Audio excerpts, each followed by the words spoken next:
Hello बच्चों, तो आज हम पढ़ने जा रहे हैं ट्रेड रिसीवेबल्स। ट्रेड रिसीवेबल एक टर्म है अकाउंटिंग में जिसका मतलब है amount receivable against sale of goods और सर्विसेज और both in the ordinary course of business. The term itself states trade receivable. Trade receivable है, रिसीवेबल मतलब हमने अभी रिसीव करनी है चीज़, ठीक है। It is a sum total of debtors and bills receivable. Debtor कौन होता है? Debtor is a person, debtor can be a person, debtor can be an entity also who owes amount to the enterprise against credit sale of goods and services और both, ठीक है।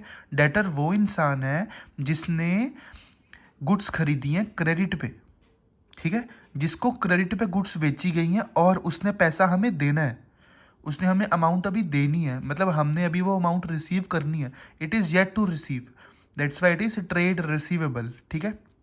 और एक term है हमारे पास बिल्स रिसीवेबल। बिल्स रिसीवेबल का क्या मतलब होता है? कभी कभी जो डेटर होता है वो हमें बोलता है कि एक बिल ले लो।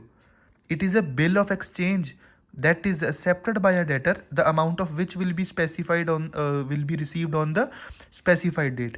इसका मतलब है कि वो हमें एक बिल देता है और उस बिल पे लिखा होता है कि हाँ भी मैं आपको इस स्पेसिफिक डेट पे इतनी अमाउंट आपको पे कर दूंगा।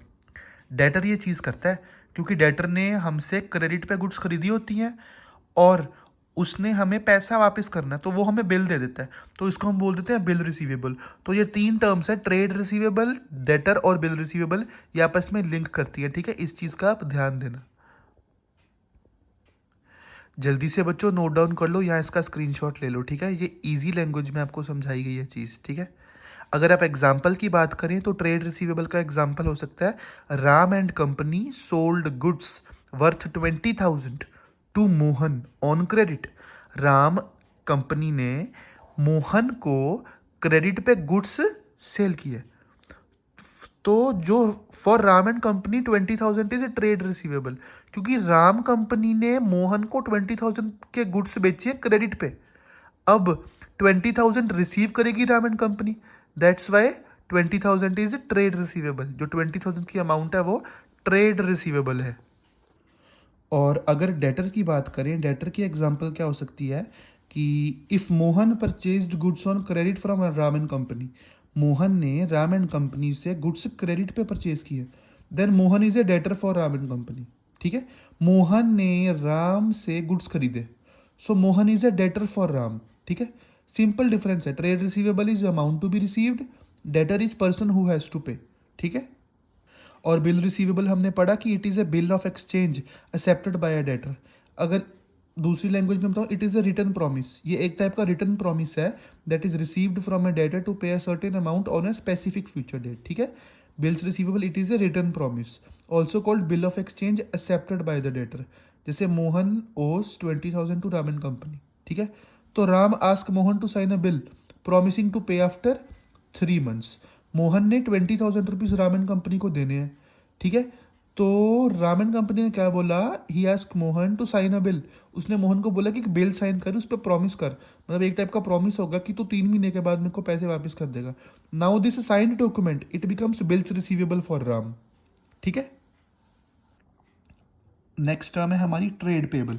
ट्रेड पेबल का क्या मतलब है? It is the amount payable for purchase of goods and services, ठीक है। इसका मतलब है कि हमने गुड्स खरीदी थी क्रेडिट पे और वो अमाउंट अभी हमने पे करनी है। It is yet to pay. It is the sum total of creditors and bills payable. Creditor कौन होता है? Creditor can be person, creditor can be an enterprise to whom an enterprise owes amount against purchases in credit form, ठीक है। हमने goods खरीदी थी, अब credit पे, हमने क्रेडिट पे गुड्स खरीदी थी और अब हमने पैसा पे करना है, दैट्स वाई ट्रेड पेबल है, ठीक है। और बिल्स रिसीवेबल में क्या था कि वो हमें प्रॉमिस करके दे रहा है, इसमें हम प्रॉमिस कर रहे हैं, ठीक है। The amount of which will be payable on the specified date.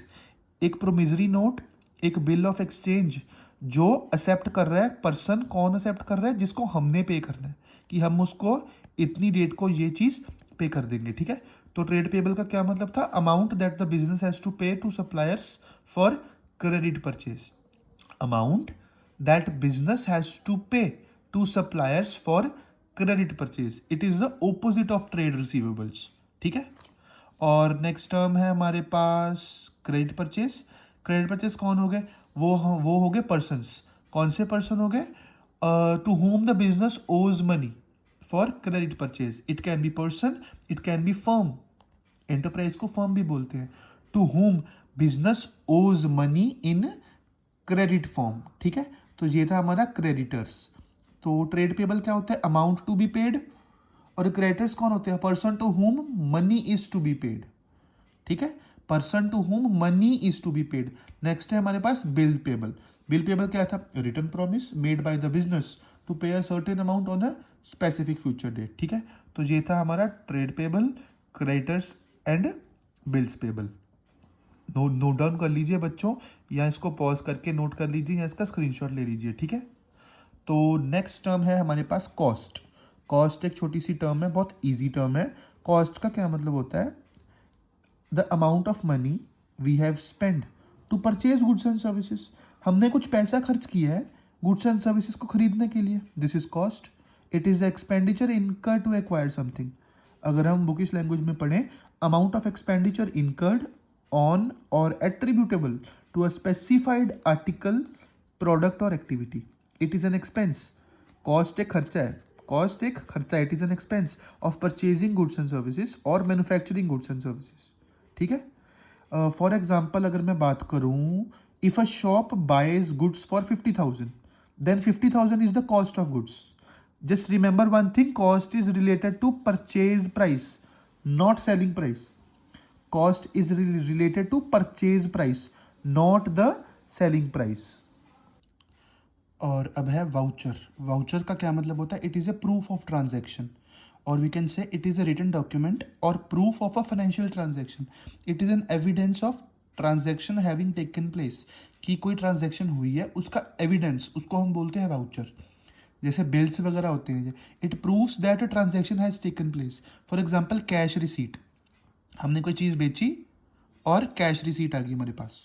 ठीक है, कैश रिसीट, इनवॉइस, बिल या फिर सैलरी स्लिप, ये सभी वाउचर्स होते हैं. ठीक है, it is a proof of a transaction. Vouchers two type के होते हैं, accounting vouchers and source vouchers. तो अकाउंटिंग वाउचर्स कौन से होते हैं? Accounting voucher is that document prepared by accountant to record transaction in the books of accounts. Accountant firm की books में जो ट्रांजैक्शन को रिकॉर्ड करता है वो होते हैं अकाउंटिंग वाउचर.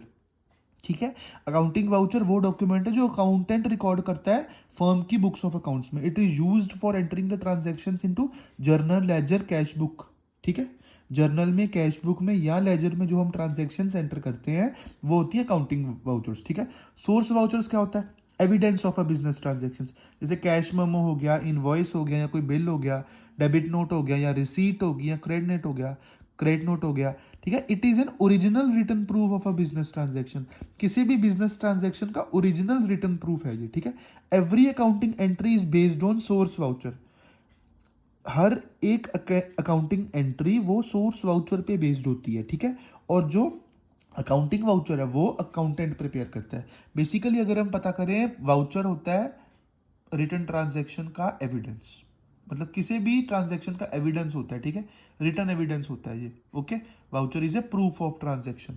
तो बच्चों आज के लिए इतना ही. ये था हमारा पार्ट 6 बेसिक अकाउंटिंग टर्म्स का. और अगर आपको वीडियो अच्छी लगी, प्लीज़ इसको लाइक कीजिए और मेरे चैनल को सब्सक्राइब कर दीजिए, और अपने दोस्तों के साथ प्लीज़ इस चैनल को शेयर कर दीजिए. ठीक है, थैंक यू बच्चों.